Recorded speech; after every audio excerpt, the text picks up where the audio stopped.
আল্লাহ নবীর নামটি নিয়ে কবিতা করি শুরু, তারপরেতে স্মরণ করি সকল শিক্ষা গুরু।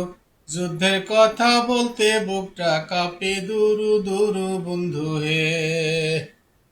আমেরিকার অত্যাচারে কাঁদে সারা বিশ্ব, একে একে কত দেশ হলো যে ভাই নিঃস্ব।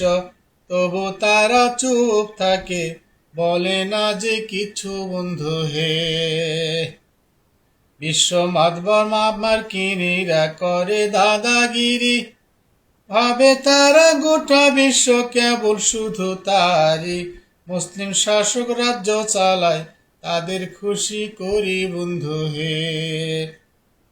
মধ্যপ্রাচ্যের মুসলিম দেশ তাদের পূজা করে, রাজতন্ত্র শক্ত করে রাখছে তারা ধরে। তাদের জন্য মুসলমানের শান্তি নাই অন্তরে বন্ধু হে। ইসরায়েল হত্যা করে গাজার শিশু নারী, তাদের কান্নার আর্তনাদে আকাশ বাতাস ভারী।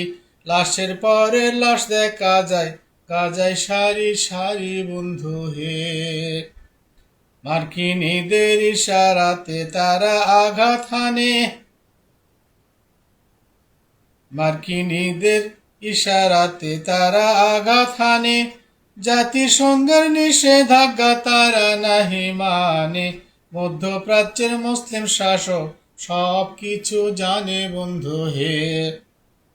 তলে তলে তাদের সাথে মিলাই তারা হাত, চায় না তারা এটা নিয়ে করিতে সংঘাত। ফিলিস্তিনে মরছে মানুষ, তাই তো দিন রাত বন্ধু হে। আরব দেশে ইরানে এক বাঘের বাচ্চা আছে, যিনি হলেন যমদূত মার্কিনীদের কাছে। একাই তিনি গর্জে ওঠেন, কেউ নয় আগে পাছে বন্ধু হে। শিয়া বলে গালি দিত যাকে সবাই ভাই, তিনি হলেন নবীর বংশ জানিও সবাই। তার মতো খাঁটি মুসলিম অন্য কোথাও নাই বন্ধু হে। নামটি তাহার সবাই জানে, আয়াতুল্লাহ খোমেনি। হযরত আলী ইমাম হোসেনের উত্তরসূরি যিনি, সত্যর জন্য জীবন যারা দিয়েছেন কুরবানি বন্ধু হে। একই সাথে আঘাত আনে ইসরায়েল কাতার, প্রতিরোধ করবে তাহা এত শক্তি কার।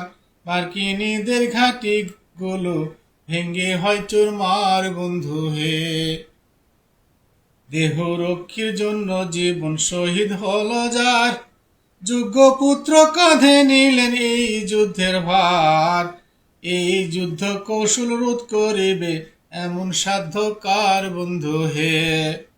আল্লাহ যাহার সহায় আছে তার কিসের ভয়, নবীজির ভবিষ্যৎবাণী ফলিবে নিশ্চয়। এই যুদ্ধে মুসলমানের আসিবে বিজয় বন্ধু হে।